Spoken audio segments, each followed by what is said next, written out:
Good morning students. Vivekananda public school YouTube channel में आप सबका स्वागत है।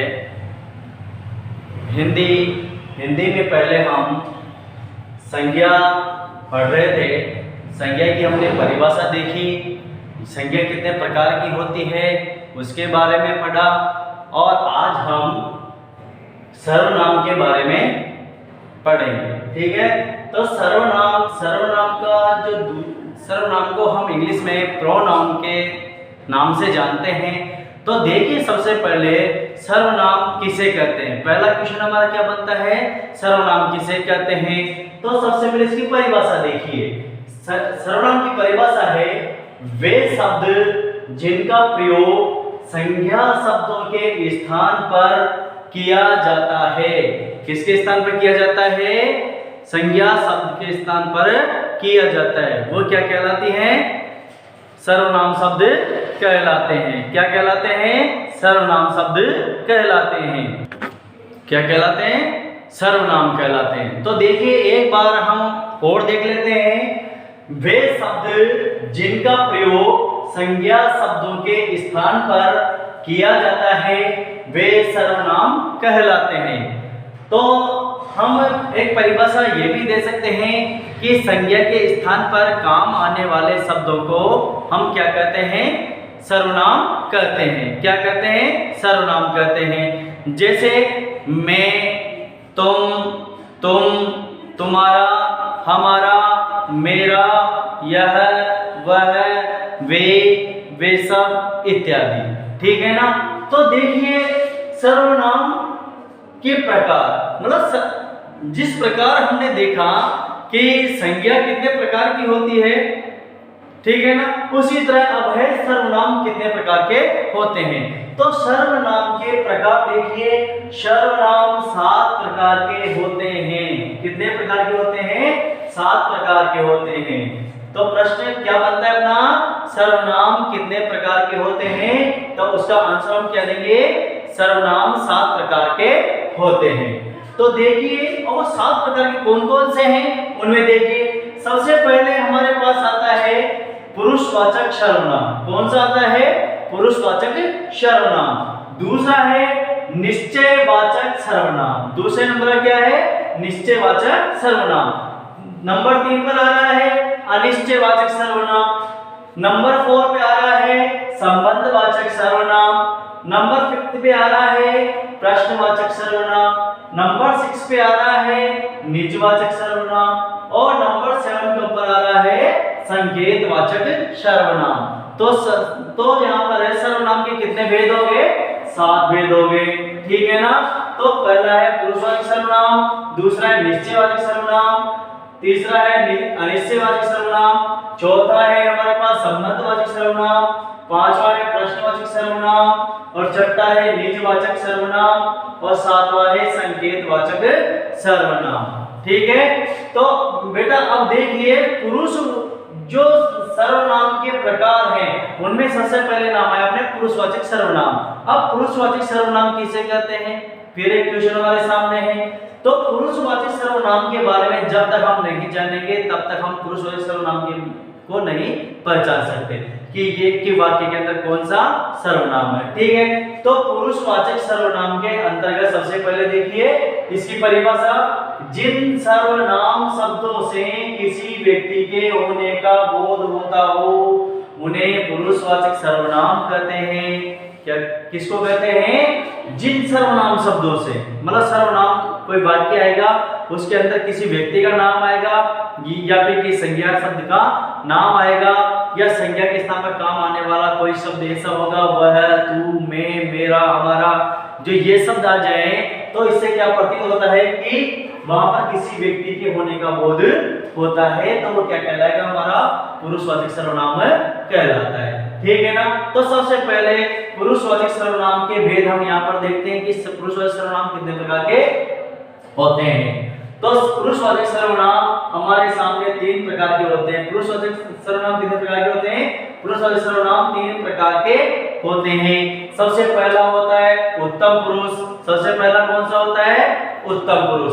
किसका भाग है ये? पुरुषवाचक सर्वनाम का एक भाग है। पुरुषवाचक सर्वनाम के 3 भेद होते हैं। पहला होता है उत्तम पुरुष, दूसरा होता है मध्यम पुरुष और नंबर 3 पर होता है अन्य पुरुष। तो देखिए उत्तम पुरुष कौन होता है, मध्यम पुरुष कौन होता है और अन्य पुरुष कौन होता है। अब इन तीनों के बारे में हम जानकारी प्राप्त करते हैं। तो सबसे पहले मैं बता रहा हूं उत्तम पुरुष। उत्तम का अर्थ क्या होता है? उत्तम का अर्थ है श्रेष्ठ। उत्तम का अर्थ क्या होता है? श्रेष्ठ। और श्रेष्ठ व्यक्ति कौन होता है? जो खुद बोलता है, अर्थात बोलने वाला व्यक्ति क्या कहलाएगा यहाँ पर? उत्तम पुरुष। बोलने वाला व्यक्ति क्या कहलाएगा? उत्तम पुरुष। जो मेरे सामने मैं बोल रहा हूं, मेरे सामने यदि कोई सुनने वाला मेरे सामने खड़ा हुआ है तो वो क्या कहलाएगा? मध्यम पुरुष, अर्थात सुनने वाला मध्यम पुरुष। ठीक है, बोलने वाला उत्तम पुरुष, सुनने वाला मध्यम पुरुष। ठीक है, और उत्तम पुरुष और मध्यम पुरुष के बीच में जो बातचीत हो रही है और जिसके बारे में बात हम कर रहे हैं, जो वहां पर मौजूद नहीं है, वहां पर उपस्थित नहीं है, वो क्या कहलाएगा? अन्य पुरुष। क्या कहलाएगा? अन्य पुरुष। मैं बोल रहा हूं, यदि मैं मेरे सामने वाले के बारे में बात कर रहा हूं तो मध्यम पुरुष कहलाएगा, परंतु मैं जिसको कह रहा हूं और जिसके लिए कह रहा हूं, जो व्यक्ति वहां पर मौजूद नहीं है, वो क्या कहलाएगा? अन्य पुरुष। क्या कहलाएगा? वो अन्य पुरुष, अर्थात जो वहां पर मौजूद नहीं है, अर्थात तीसरा व्यक्ति जो वहां मौजूद नहीं है, वो क्या कहलाएगा? अन्य पुरुष कहलाएगा।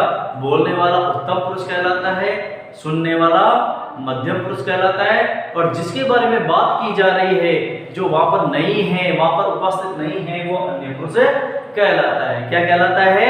अन्य पुरुष कहलाता है। तो देखिए अब हम उत्तम पुरुष, मध्यम पुरुष और उत्तम पुरुष के बारे में पढ़ेंगे।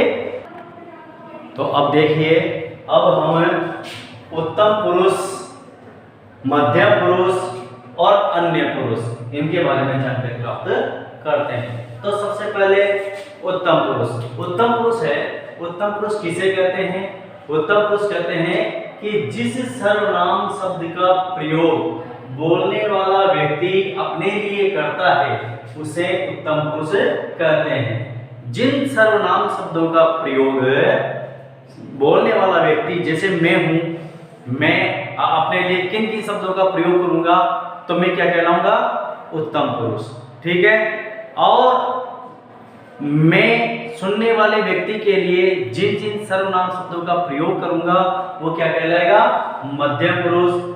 और उत्तम पुरुष, और उत्तम पुरुष जब मध्यम पुरुष के बारे में न बात करके किसी दूसरे पुरुष के बारे में बात कर रहा है, जो वहां पर मौजूद नहीं है, जो तीसरा व्यक्ति है, वो क्या कहलाएगा? हमारा अन्य पुरुष। तो देखिए हम तीनों की परिभाषा एक और देख लेते हैं। उत्तम पुरुष किसे कहते हैं? जिस सर्वनाम शब्द का प्रयोग बोलने वाला व्यक्ति अपने लिए करता है, उसे उत्तम पुरुष कहते हैं। जैसे अपने पास अलग अलग सर्वनाम शब्द आ रहे हैं, जैसे मैं, जैसे मैं बोल रहा हूं तो मेरे लिए आ रहा है मैं पढ़ाता हूं, मैं पढ़ता हूं, मैं लिखता हूं, मैं जयपुर जाता हूं। तो जितनी भी क्रिया जो व्यक्ति स्वयं करता है वो क्या कहलाएगा यहाँ पर? उत्तम पुरुष। ठीक है, जैसे मेरा, मेरा पेन, मेरा कमरा, मेरा घर, मेरा गांव। ठीक है, मुझे, वो भी खुद कह रहा है। ठीक है ना, तो मुझे में क्या क्या तो कौन सा वाक्य बनेगा? तो मुझे में आप कोई सा वाक्य, कोई सा बन लो। जैसे मुझे ये पसंद नहीं है, मुझे ये पसंद है, मुझे आप अच्छे नहीं लगते, आप मुझे बहुत बुरे लगते हो। तो इस तरह मुझे शब्द का प्रयोग हो जाएगा। तो मुझे यानी स्वयं। ठीक है, हमारा, हमारा ये हमारा घर है, ये हमारा मित्र है। ठीक है, आदि ये शब्द आते हैं। तो मध्य, अब आता है मध्यम पुरुष। अब मध्यम पुरुष व्यक्ति कौन होता है? मध्यम पुरुष व्यक्ति वो होता है कि जो बोलने वाला व्यक्ति है उत्तम पुरुष है, जिसके बारे में, जिसके जो उसके सामने खड़ा हुआ है ना, और जो उसकी बातें को सुन रहा है। तो सुनने वाला व्यक्ति यहाँ पर क्या कहलाएगा? मध्यम पुरुष कहलाएगा। तो देखिए, जिस सर्वनाम शब्द का प्रयोग बोलने वाला व्यक्ति सुनने वाले व्यक्ति के लिए करता है, उसे हम क्या कहते हैं? मध्यम पुरुष, मध्यम पुरुष सर्वनाम कहते हैं। ठीक है, जैसे इसमें आते हैं शब्द है तुम, तुम्हारा, तेरा, तू, तुमसे, आपका आदि। ये शब्दों का प्रयोग यदि बोलने वाला व्यक्ति कर रहा है तो इसका मतलब है कि सुनने वाला व्यक्ति उसको जरूर सुनेगा। तो सुनने वाला व्यक्ति क्या कहलाएगा यहाँ पर? मध्यम पुरुष। जैसे देखिए तुम, जैसे मैं उत्तम पुरुष जिसके लिए बोलूंगा, जो मेरे सामने कोई लड़का खड़ा हुआ है या कोई टीचर खड़ा हुआ है, यदि मैं उसको बोलूंगा कि तुम कहाँ जा रहे हो, तुम क्या कर रहे हो, तुम आज हमारे घर आओ, आज तुम वहां जाओ, तो तुम जहाँ तुम शब्द का प्रयोग हुआ वह किसके लिए होगा? मध्यम पुरुष, सुनने वाले व्यक्ति के लिए। तुम्हारा, जैसे मैं कहूं कि यह पेन तुम्हारा है, यह पुस्तक तुम्हारी है, तो तुम्हारा क्या गया जो तुम रोते हो, जो गीता सार है उसमें लिखा हुआ है। तो भगवान कृष्ण ने अर्जुन को भी ये, अब यहाँ पर जैसे भगवान कृष्ण ने अर्जुन दोनों क्या हुआ था, गीता का उपदेश दिया गया था भगवान कृष्ण के द्वारा। तो भगवान कृष्ण ने अर्जुन को जो कहा, तो सुनने वाला यहाँ कौन था? अर्जुन था। तो अर्जुन यहाँ पर मध्यम पुरुष कहलाएगा। और अर्जुन बोल रहे थे, ये क्या कहते हैं, भगवान से कृष्ण बोल रहे थे, तो भगवान कृष्ण क्या कहलाएंगे वहां पर? उत्तम पुरुष कहलाएंगे।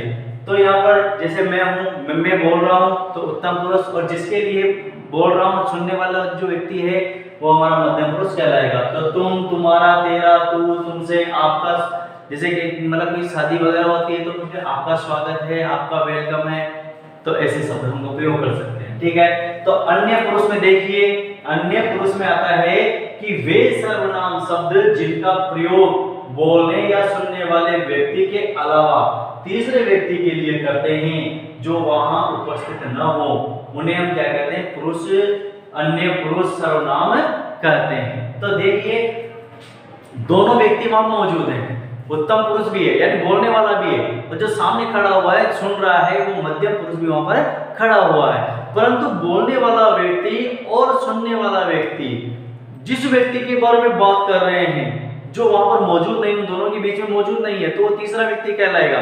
जो तीसरा व्यक्ति वहां मौजूद नहीं है तो वो क्या कहलाएगा? अन्य पुरुषों की श्रेणी में आता है। जैसे सब, वह, वे, उसका, उसकी, कोई, उनको आदि। जैसे वह वहां जा रहा है तो सुनने वाला व्यक्ति हाँ कि हाँ वो वहां जा रहा है। वह वहां क्या करेगा? वे सब कहाँ जा रहे हैं? वो ये पुस्तक उसकी है, यह पुस्तक उसकी है, और वह वहां से कोई उसके साथ आएगा, तो कोई शब्द यदि उसमें आ रहा है तो वो शब्द क्या कहलाएगा? उसमें अन्य पुरुष कहलाएगा। उनको क्या पता कि आज क्या होने वाला है। तो इस प्रकार के जो शब्द वहां पर बोलने वाला या सुनने वाला व्यक्ति तीसरे व्यक्ति के लिए प्रयोग करता है, तो वे सभी शब्द क्या कहलाएंगे? अन्य पुरुष कहलाएंगे। क्या कहलाएंगे? अन्य पुरुष कहलाएंगे।